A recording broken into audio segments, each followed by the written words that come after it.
We see the tit-for-tat continues. Victor Gao, who will blink first? Is it Donald Trump or President Xi? I can tell you with all certainty that China will not be the first to blink. So the question is who will blink? And in the coming days and weeks, we will know who blinked. And as a matter of fact, that person or that country already blinked because it reversed itself on major issues like a tariff or no tariff, etc.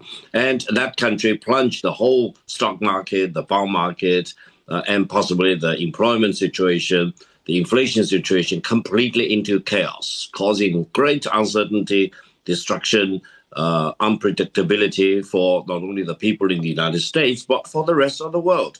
For this trade war, the United States did it. They initiated it. They imposed it on mankind as a whole. China rose up and defended its own interest. President Trump and the Americans tell the world that if I slap you in the face, don't slap me back. That's not the logic China follows. If you slap me in my face, I slap you back. That's the tit for tat. And that's why we end up with this unprecedented situation. The United States is levying a 145% tariff against Chinese export to the United States, and China now, unprecedentedly, is levying 125% against total U.S. export to China. So toe-to-toe, you mentioned the 145% from the Americans. Where does that leave China? Because 15% of your export market goes to the U.S. It doesn't care. I don't think it will really create too much of a storm in a teacup for China. China is the biggest country in the world by purchasing power parity. China is the largest and most powerful manufacturing economy in the world. Our manufacturing output is larger than the totality of the United States, Japan, and EU combined together. So if anyone wants to sanction China, wait until you see the consequence.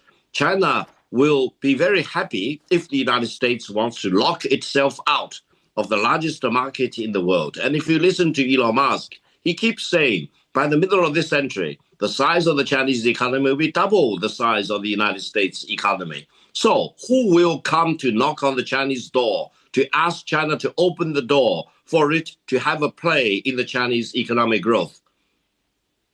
The answer will be made no very soon. Let me ask you a twin final thought, because President Xi is calling on the EU, amongst others, to join China in opposing the bullying from the United States. That's the quote. How realistic is that, closer links between the EU and China? And a secondary thought, you will know the comments from the Vice President, J.D. Vance, calling the Chinese peasants. Where does that leave US-China relations and any sort of talks between the two presidents, do you think? Allow me to be very brief. J.D. Vance and I went to the same law school, Yale Law School. I was 20 years ahead of him, and I'm ashamed for the ignorance and the bigotry he demonstrated, because he called China the peasants financed them, the peasants sold them goods. Let me just make one simple point. The middle class in China is larger than the total population in the United States.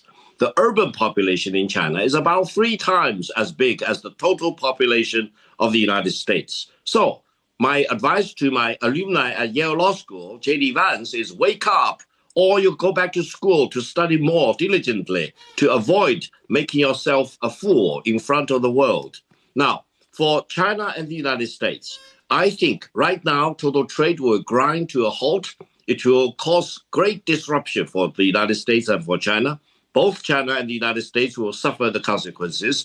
But we should also look at this one, very important. Which country is doing the right thing? Which country is doing the wrong thing? In this round of the trade war, the United States is doing the wrong thing. And China, despite of all the sufferings and costs to itself, will do the right thing. That is, defend free trade, defend the current international order, and fight against those who want to throw the international rules of the game out of the window. This is exactly what the United States is doing. And when total trade between China and the United States come to a halt in a matter of weeks, we will be entering a new era in the world, because the rest of the world will know which country initiated this, which country rose up to the occasion to fight back, and why the world is completely different from before this global trade war.